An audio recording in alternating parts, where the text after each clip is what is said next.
where we're going to be starting today is we're going to be moving a little in a direction a little bit not all that self-defense-y today. Usually foundation is pretty self-defense-ish. We're going to be looking at kind of dealing with the standing position more from good attributes to have going into dealing with people who are trained, okay? Usually in self-defense stuff, I'm looking a little more like kind of like people throwing punches on me and stuff, and like crashing, getting locked up on people, and like just looking at kind of really simple takedowns that work really well against people who are trying to throw punches at your head. People who are not that trained stand really upright, usually puff their chest out, they're like, ah, which makes it quite easy to do throws on them and stuff. What we're going to be looking at today is dealing with, learning to deal a little bit more with people who are prepared to fight, which will set this. I'm going to break down how I know someone's prepared to fight, how someone's not prepared to fight, and it's basically as simple as, are their knees bent or are their knees fairly locked out? And that's pretty much the difference between trained and untrained, just from like a first visual cue. Guy approaches me, his knees are like that, I know this guy doesn't know how to fight, okay? Guy approaches me, knees bent, his stance moves more like that. I don't know if he knows how to fight, but he's learned a little something. Like, he may be amazing, he might be a little nothing, right? But knees bent, I see that, and I immediately know this is someone with a greater apprehension of the fighting world, okay? Everything in self-defense, but also just in jiu-jitsu, we want to be good at everything, right? So the first thing we need to learn to do is to bend our knees, all right? So just basic stance work. If my body is square like this, I'm going to choose a lead leg. The choice of your lead leg is entirely personal. There's not a right lead leg or whatever. Just whatever. If I tell you to step forward, the leg that goes forward first is your lead leg. It's as simple as that, okay? I want to step it a little bit forward, just a small step. I want my feet about shoulder width, maybe just slightly more than shoulder width apart. I'm going to bend my knees, okay? I'm going to keep my shoulders over my knees. What I want to work on with a partner is quite simple. Connor, come here. Just take a stance. I'll take a stance. We're just going to work on movement, okay? Whichever way I move, the leg in that direction is the leg that moves first, okay? If I want to go backwards, the back leg goes first. You stay with me. I know you're going to do the opposite. It makes it harder. Now, if he goes that way, the first leg goes first. What I don't want to do, and this will sound very simple, but it isn't actually for most people, is I don't want to do this, okay? I don't want my legs to cross, all right? And when I go forward, I don't want to walk forward like I normally do, okay? I want my stance to be maintained however I move, okay? We'll talk about why in a second. We'll just work on back up, back up, back up. Yeah, back leg, back leg, back leg. There you go, good. All right, give that a try. 1, 2, 3. A little something so you can kind of feel it. David will come up here. I want to have, it's because I'm trying to move in base, okay? The main focus of foundations is base and posture. Connection to the floor, connection to my opponent, okay? I want to have good base and posture at all times. There are things that are different about, we're really learning right now base and posture for effectively MMA, okay? We'll think about striking, we'll think about all that too. Why I don't want to be all like kind of moving like this, like you'll see that in the boxing world, okay? You see the old Muhammad Ali stuff, and he's very like, all this kind of stuff. All great in boxing. What can't you do in boxing? What's it illegal to do in boxing? Take people down. Take down, grab the guy, all that kind of stuff is out the window, okay? So in boxing, they refer to it often as like a bladed stance. They'll be like very like straight like this. The problem with that stance is like, it's very easy for people to throw you and knock you down, okay? That's why I want kind of strength in each quadrant. Does that make sense? Like now if you just push me to the side, I have some base there. Whereas if I step myself in a line to him and he pushes me to the side, I'm forced to step. A lot of what taking people down is you force them to step And when they take that step, you don't allow them to take that step and you throw them, okay? That's a lot of what throwing people is, all right? So I need this a little wider. Other things I want to consider is like, he will now have the ability to push into me, like start pushing me. If I go like this, just keep pushing, just really push, push, push, push, push. And I'll go down to the ground. If I start stepping in a normal pattern and a guy really drives you, he's gonna move faster because he's going forward and you're going backwards. So when he pushes, I want to yield a foot. Go, yeah. Really push, 2 hands, yeah.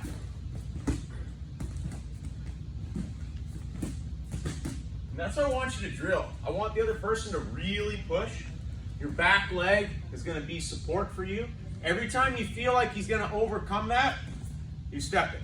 Every time you feel you're gonna step it, okay? Give that a try, 1, 2, 3.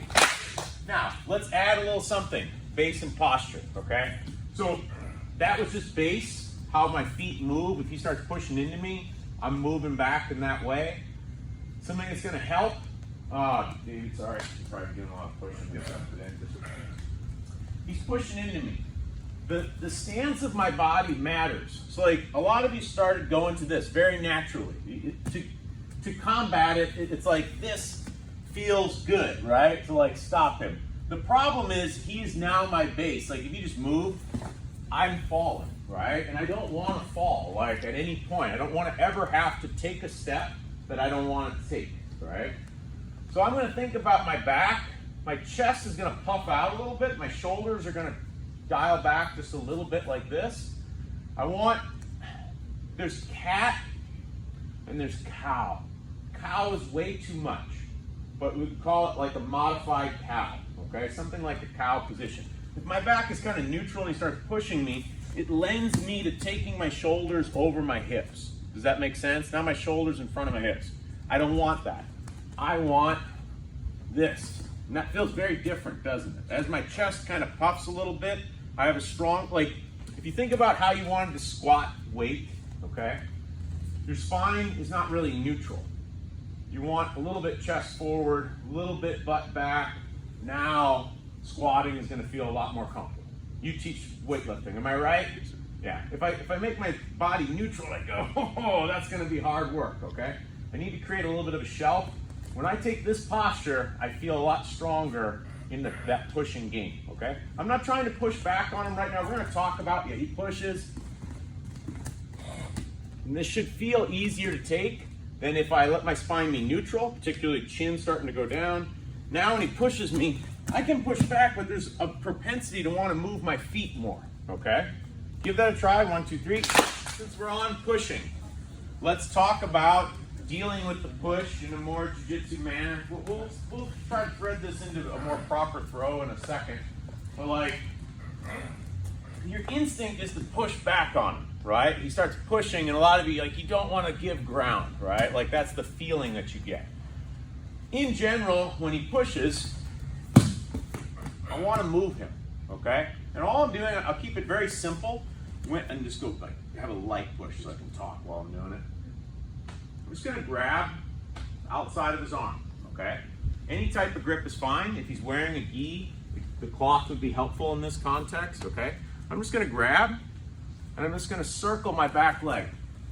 That's it, okay? I just wanna make him move. Make him step where he did not wanna step. I could, alternatively, he's pushing. If you feel like you can't get a good grip here, you can come inside. But the same principle. Watch my back leg. I'm just gonna step out of the way, all right?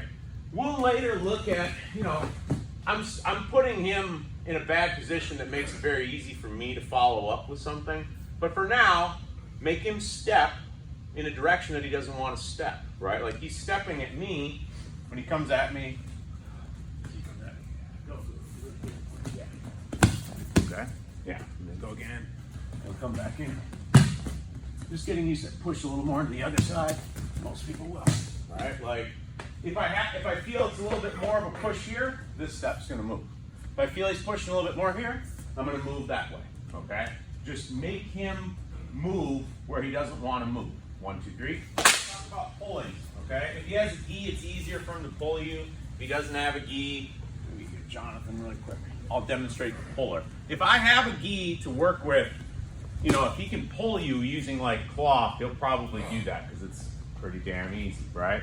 But otherwise I can grab his, like the backs of his arms and be trying to like pull him, okay? I could grab the head and be pulling him, okay? So when I get pulled, Jonathan, grab me. Grab my head and grab my head, okay, here, because some of us don't have gis. A couple of things I'm gonna do. That front leg goes first, okay? My chin stays up, okay?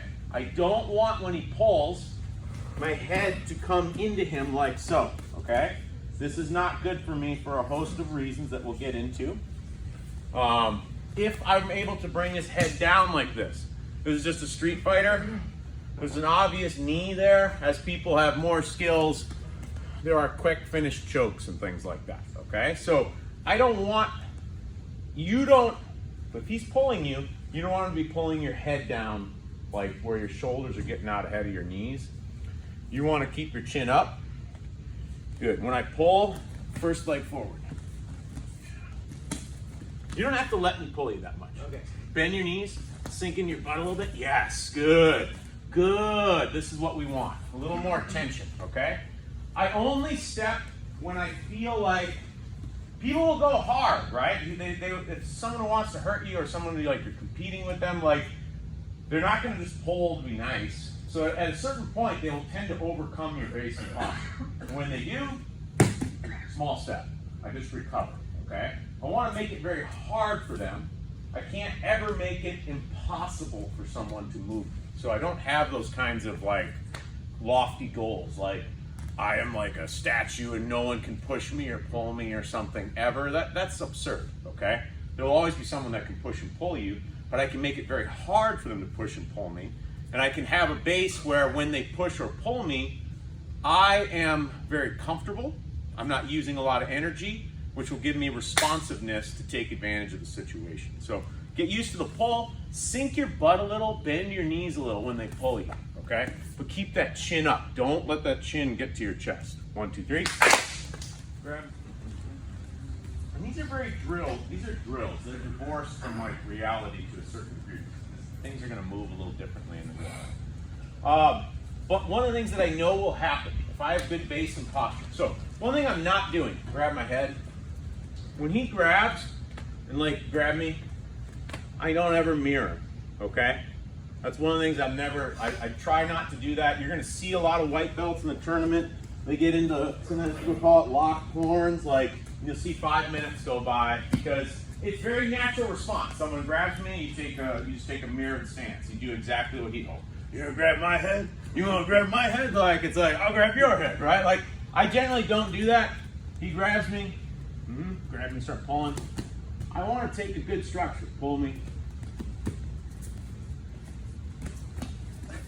And one thing I know when he pulls me is that his legs get light, okay? So when I pull on David, and I'm pulling, reach down and just grab that leg. That leg is light, because I'm leaning backwards, trying to create a pull, right? It's simple where, like, if I'm pushing, I'll just have like a mild push and you were to grab that leg. That's hard, right? Because the weight's in the leg, right? But when I pull, the leg is light, okay? Do a very simple version of this first before you guys add all your dynamism and try to make it too alive. I'm just gonna grab and lean back, okay? I'm gonna have good posture so I don't have to step. Yes, good. I just reach down and grab my leg. And that's very easy to bring that leg up. If you have a choice, bend your knees and try to get my ankle. So just grab me, pull, have a pulling motion.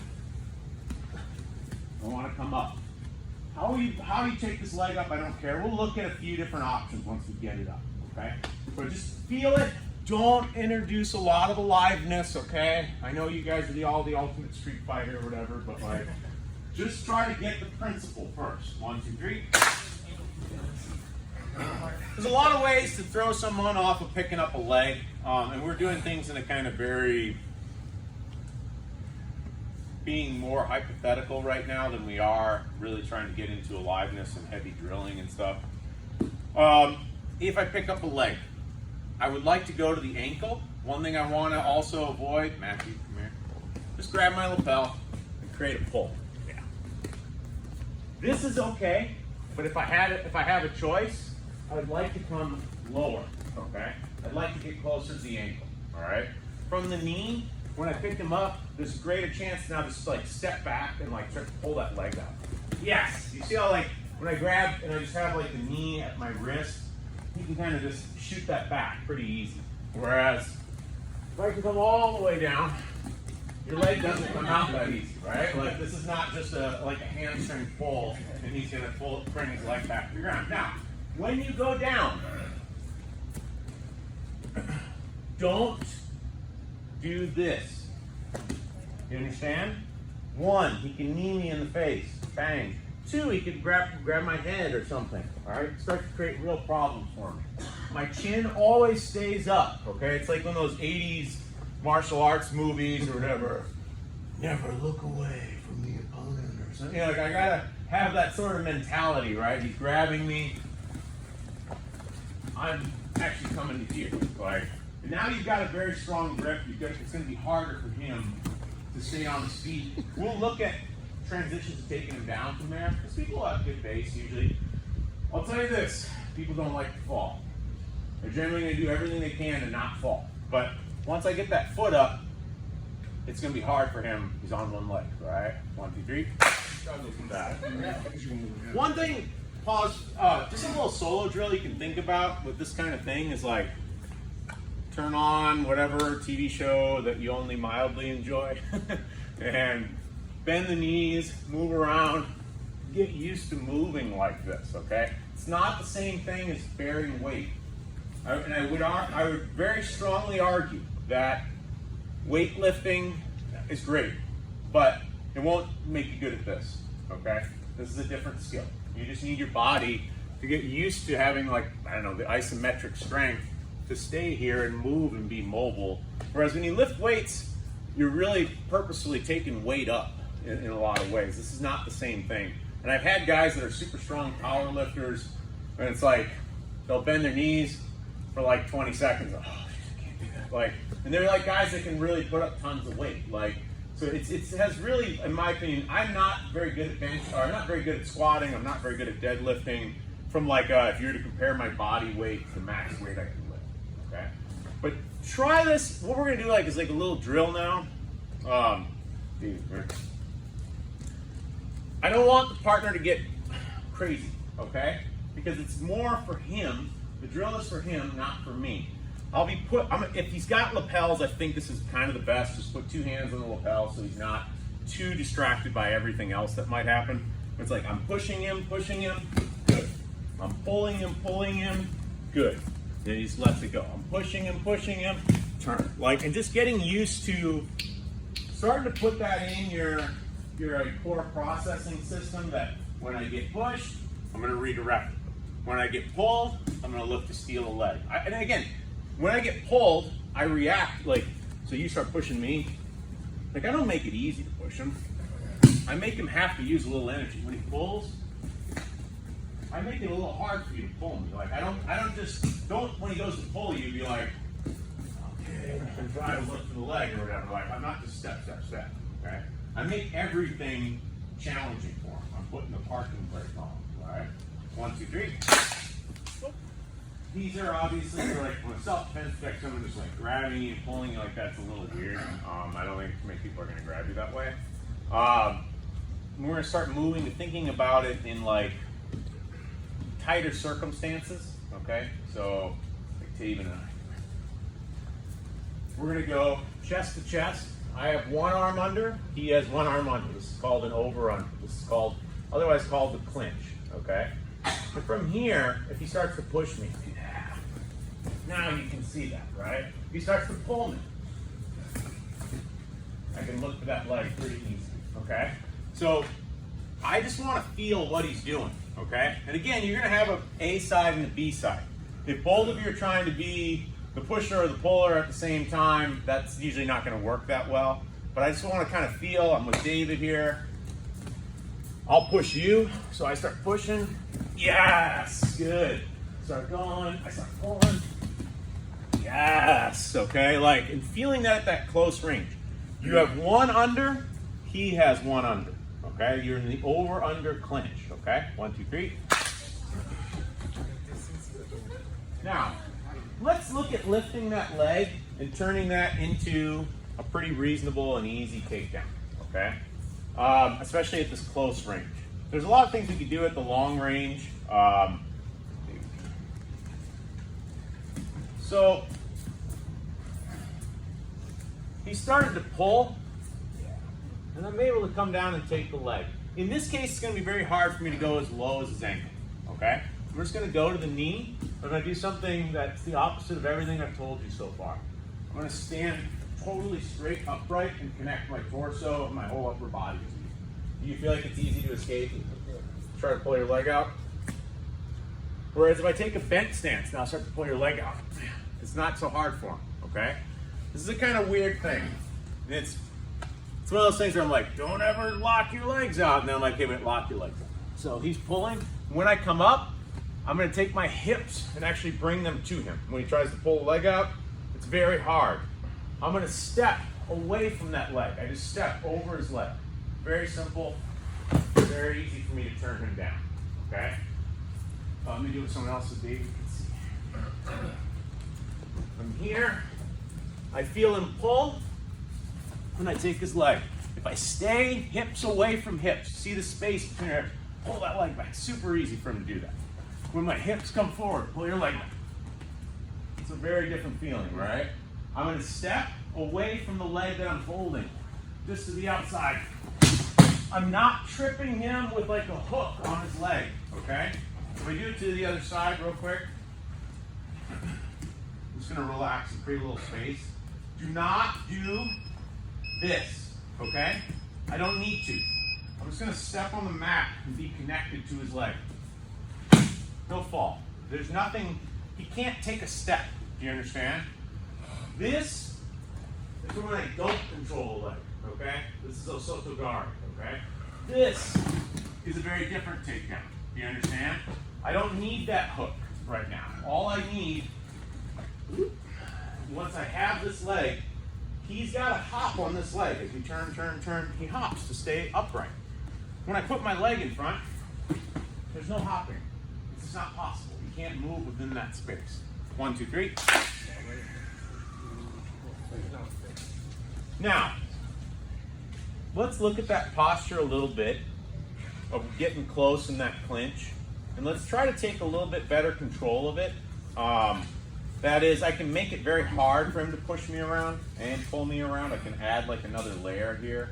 So if I'm with David, when we get into this over-under posture, what I want is I'm going to take typically this hand, I'm going to put it up on the shoulder, okay? I'm going to take this hand, I'm typically going to grab right, kind of right behind, like here's his elbow, I'm just right above it, okay? I'm here like this. What I'm going to do from here, it's going to be a little hard to see, but I'm going to adjust and put my shoulder into the middle of his chest, okay? My shoulder pushes into the middle of his chest. I kind of turn my shoulders into him. When he pushes into me, he'll feel that difference, right? If I just go shoulder parallel with his shoulder when he pushes into me, that feels pretty good, right? When I can put this here, how do you feel? Yeah, and I can start to push you around relatively easily. If I want to pull you, I pull you around relatively easily. So instead of our shoulders being like this, and we have this grip, let go of the grip, I'm going to turn my shoulder like this and keep the grip, okay? And that'll give me the ability to push him if I want to, pull him if I want to. Even his reversals are going to get harder once I do that. Don't worry about the reversals right now. Just you're going to take control of the clinch by having a slightly, you're going to change your posture just a little bit, and you should feel stronger there. That if it was a push-pull contest, you'd feel better. 1, 2, 3. I put my shoulder in there, okay? So I have a pretty good position on him. Now, once I have this, I'm going to think a little bit about if I feel him start to push. Pushing in on me. And it's harder to push, right? Because he's driving into that shoulder. I'll have a lot of good natural resistance, okay? Now, we talked about it. Now, and maybe for the first, let's review it real quick. I'm going to grab this arm, kind of like between the tricep and the elbow, and then take a step. right? Now, watch what his leg does when I do that. Go again. I made him step, right? I know he's gonna step. He's got to, or he would fall, right? So he pushes, make him step. Work on that just a little bit. Remind yourself of that push, that I can pull him and make him, force him to step, okay? 1, 2, 3. I'll give you a few possibilities on this. There's a lot of ways to shave this cat, okay? This is something where there's probably 20 different ways I can think about doing this. I'm trying to think of the simplest way for everyone, okay? I feel him pushing. I'm giving ground a little bit. This hand, that was the underhook hand, okay? I'm gonna bring it through, okay? As I feel the push, I'm gonna bring it through, not allow him to take a step, okay? So these kinds of things are very hard to slow down, okay? So appreciate the kind of absurdity of the speed here when we demonstrate this. This is obviously not real, okay? You don't even put a push, otherwise I can't really slow down that much. My arm is coming under, and I put my hand just on his thigh, okay? From here, I have this grip. I am circle stepping to bring him out of the way. I would personally like to keep this arm if I could, okay? We can talk about some finishes from there, but I don't think we'll have time, okay? But start that slow, honestly, like I'm here with Matthew, and I'm like, okay, we'll have like almost no, don't even push, just be like relaxed. I'm bringing my arm under, I grab his thigh, just put my hands, I palm right on the side, and I turn like that, okay? As you start to feel more comfortable with it, you can do it with a little bit of a push. You start to get this feel, and he's pushing it on me. That's gonna be more dynamic. Does that make sense? So, 1, 2, 3, that's your move, okay? When they pull, you're gonna pick up the leg, step across, all right? 1 minute drill of just looking for those two options, okay? Just 1 minute each. Actually, yeah, 1